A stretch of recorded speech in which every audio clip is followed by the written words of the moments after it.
The links to join the channel here are over at SubScribestar. So the end of video game journalism, Kotaku learns to guide. Here, Alyssa Merchant is looking to write a hit piece on Melanie Mack without naming her. This is the one of the editors of Kotaku. These are the worst people on earth. Journalists are not people. The thing is, it's not 2014 anymore. The mainstream game commies can eat a bag of dicks. Oh, if you're a soy pussy, please unsubscribe and just block the channel. Your comments are physically painful to read. So what happened? Well, the start would be to go back to Russia 100 plus years ago with the Bolsheviks' desire to genocide the people of the light and enslave the rest of the world to bring Moloch across the dimensional bridge to this plane of existence and have the final battle of good versus evil. But more recently, you have the offspring of Lucifer, the Larry Fink types who have never stopped trying to create a hell on earth, and they do it by creating woke propaganda, globalist games, or manipulating the companies to push this anti-white, racist hatred.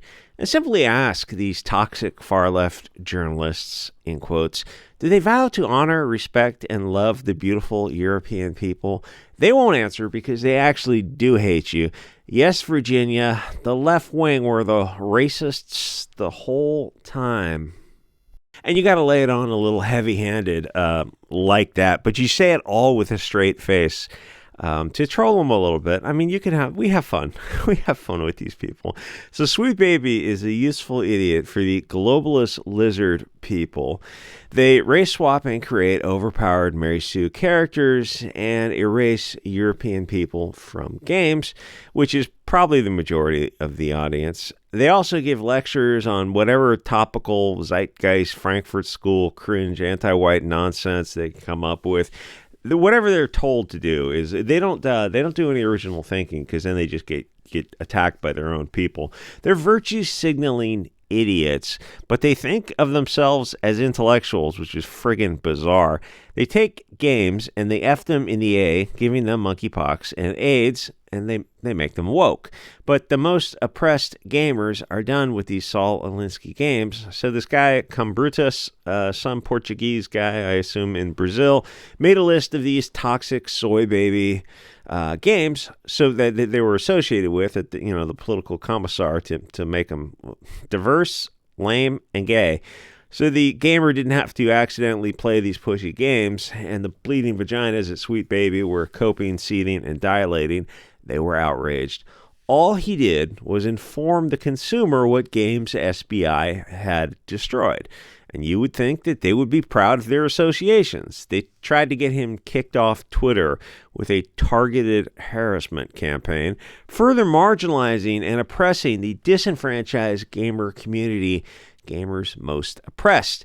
Then Alyssa Mercante at, I wish I knew how to pronounce that name, at Kotaku, wrote a hit piece defending her literal racist anti-white communist friends, and the rest of the pussy game media attacked in typical limp dick sandy vagina fashion. And Twitter has been a spurgy soy outrage of 300-pound soy boys and alcoholic cat ladies. Really no cat hate. I've been cat sitting and discovered how sweet kitties can be. Anyway, it turns out that people really hate the media. I'm a little allergic, so it's like I can cat sit for a week and that's about it. But they're sweet little guys.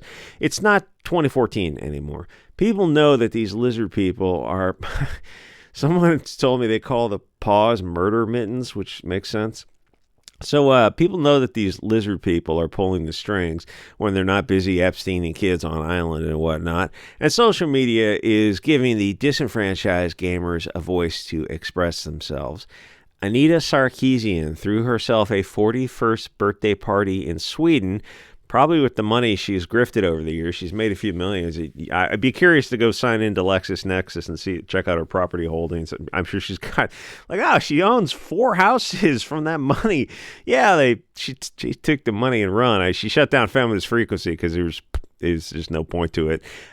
She dressed up as a bride for her birthday party in what was the most pathetic thing I have ever seen, to the point where I'm sure even her coked up friends were probably looking around and going, this is weird, right? I mean, she's 41. She's not married. She's not getting married. She's not having kids. All that is past. It's even if you're a hardcore leftist, you're looking at that and you go like, it's just not a great thing. You should be married and kids at a younger age. It's like, yeah, I know they repeat all the Bolshevik propaganda, like women don't need no man, but we were designed for each other. Yes, women need men need women. You need to start families. That's kind of the goal.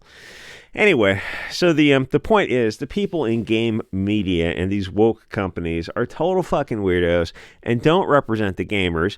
So who's funding them? And why is there even the concept of these sweet baby political commissars to make these games woke and cringe?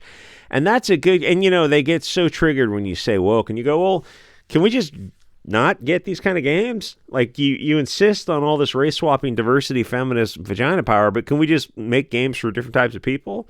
Like if you like these left wing themes and tropes in games, by all means make them. But there should be some games that are for the base Chad community. Can we get those kind of games? So as to the funding, it's a good question. Now the interesting thing with these gamers striking back is how based and Chad-pilled the gamers have become, to the point where they're saying they don't want any diversity. They're just done with it all in toto, which is the right call, because what people are saying now is that diversity just means anti-white. So we'd rather stick with our own tribe in the games. How hard is it to just create your own characters? I mean, like in the game selection thing. So you could code all the good characters as Northern European and the bad ones as non-white if you wanted to. That way everyone is fairly represented and the players have a safe space to express themselves.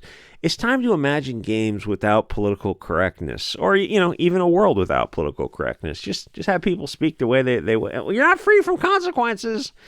Well, what do you mean, violence? Then you don't have free speech if you're saying you're going to be subject to violence or a toxic harassment campaign from a Kotaku editor who's trying to dig up background information on Melanie Mack. I mean, God, how petty and vindictive is that?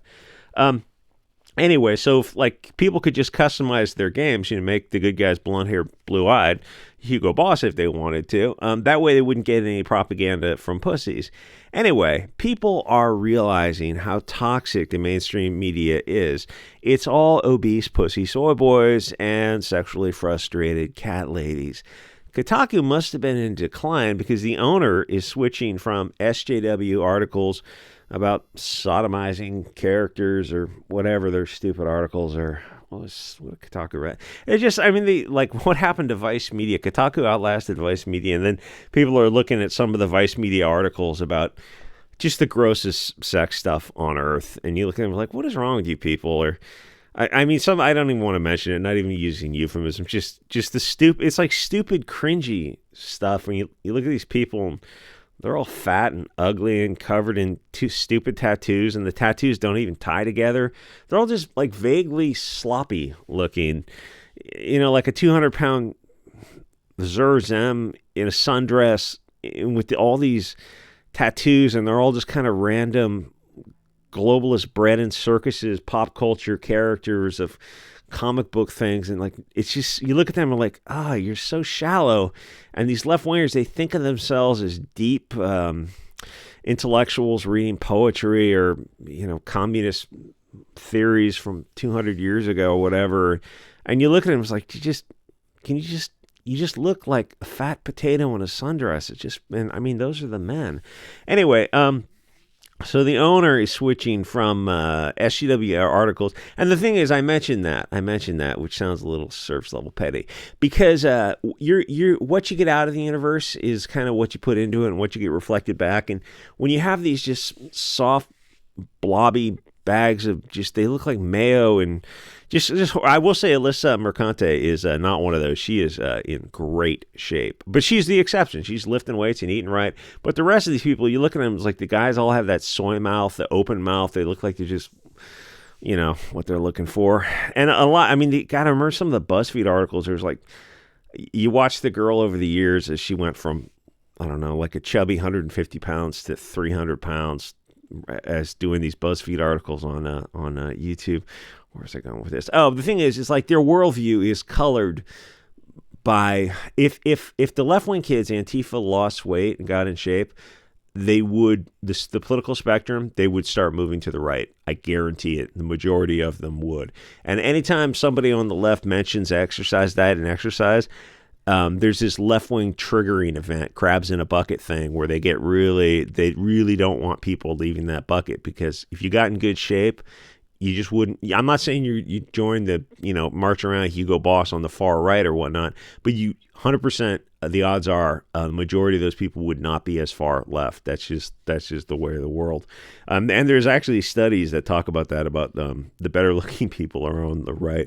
Anyway, from I don't know, there are articles of like just the stupid sodomy articles to making game guides. So the editor quit because he probably hates video games, and the writers are just bitching and moaning on Twitter because it turns out they hate video games too. And oh God, who's this guy? This one Asian guy, which is surprising, is losing his mind over the Kotaku thing, and then somebody brings up how he was not able to even play a demo game. Like, he didn't know anything about video games. He didn't enjoy video games, and he's writing about video games, and he's like, he did some YouTube video where he's trying to play some video game and he can't do, and it looks like he's completely unfamiliar with it. And I mean, the same thing happened with was it Nita Sarkeesian or Zoe Quinn or something?